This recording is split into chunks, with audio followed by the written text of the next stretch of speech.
Hello friends, welcome to my channel. आज हम बात करने वाले हैं सीबीएसई की तरफ से जारी किए गए एक बहुत ही ज़रूरी पब्लिक नोटिस के बारे में बात करेंगे। ये नोटिस उन सभी स्टूडेंट्स के लिए है जो क्लास 10th और 12th में नेशनल इंटरनेशनल स्कूल्स इवेंट या इंटरनेशनल ओलंपियाड में हिस्सा लेते हैं।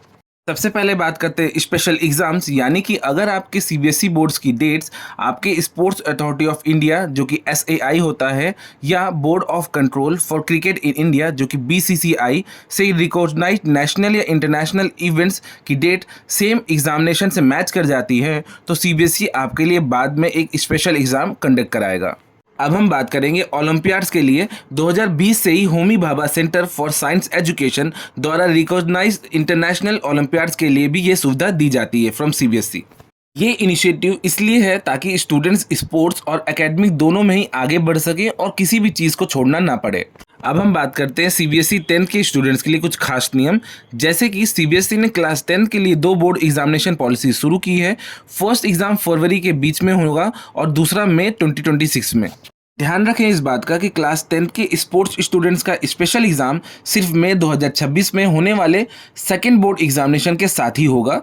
पहले एग्जाम के बाद या दूसरे एग्जाम के बाद अलग से कोई भी स्पोर्ट्स एग्जाम नहीं होगा। अब कुछ जनरल कंडीशंस के बारे में बात कर लेते हैं, जैसे कि आपको मेन एग्जाम के लिए एलओसी यानी कि लिस्ट ऑफ कैंडिडेट्स फिल करना मैंडेटरी रहेगा। आपको सिर्फ उन्हीं सब्जेक्ट्स में सेकंड एग्जाम में बैठने दिया जाएगा जिन्हें आपके स्पोर्ट्स इवेंट की डेट्स के साथ में एग्जामिनेशन की डेट्स क्लैश करेगी। अगर आपको सेकेंड एग्जाम में कंपार्टमेंट आता है तो उसका एग्जाम अगले साल फरवरी या मार्च में होगा। पहले एग्जाम से एक्सेप्शंस के लिए सीबीएसई से परमिशन लेना ज़रूरी है।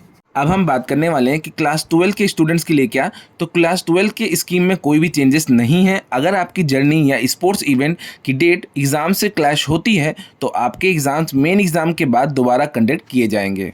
अब हम बात करने वाले इंपॉर्टेंट प्रोसेस यानी कि एसओपीस।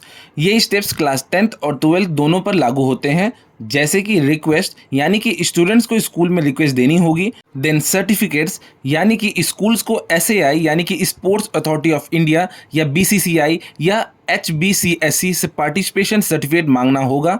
ठीक है, उसके बाद में डेडलाइन यानी कि स्कूल्स को दिसंबर 15 तक सर्टिफिकेट ऑफ पार्टिसिपेशन के साथ में रिकमेंडेशन सीबीएसई के रीजनल ऑफिस भेजने होंगे। उसके बाद अप्रूवल यानी कि रीजनल ऑफिस 13 दिसंबर तक अप्रूवल दे देगा। देन बात करेंगे एग्जाम डेट्स की, यानी कि rescheduled exam main board exams की लास्ट डे के 15 दिन के अंदर होंगे। कुछ और ज़रूरी पॉइंट्स के बारे में बात कर लेते हैं। ये सुविधा सिर्फ मेन थ्योरी एग्जाम्स के लिए है, प्रैक्टिकल और सप्लीमेंट्री एग्जाम्स के लिए नहीं। साथ ही साथ ध्यान रखें कि ट्रेनिंग या सिलेक्शन कैंप के लिए ये सुविधा नहीं मिलने वाली है। सर्टिफिकेशन ऑफ पार्टिसिपेशन सिर्फ ऑथराइज्ड नोडल ऑफिसर ही इशू कर सकते हैं। आई होप आपके सारे पॉइंट्स क्लियर हो गए होंगे। इस जानकारी को आप अपने दोस्तों और फैमिलियों के साथ में ज़रूर शेयर करें ताकि सभी को इन रूल्स के बारे में पता चल सके। वीडियो अच्छी लगी तो please like and subscribe to my channel. मिलते हैं हम नेक्स्ट वीडियो में। Thanks for watching.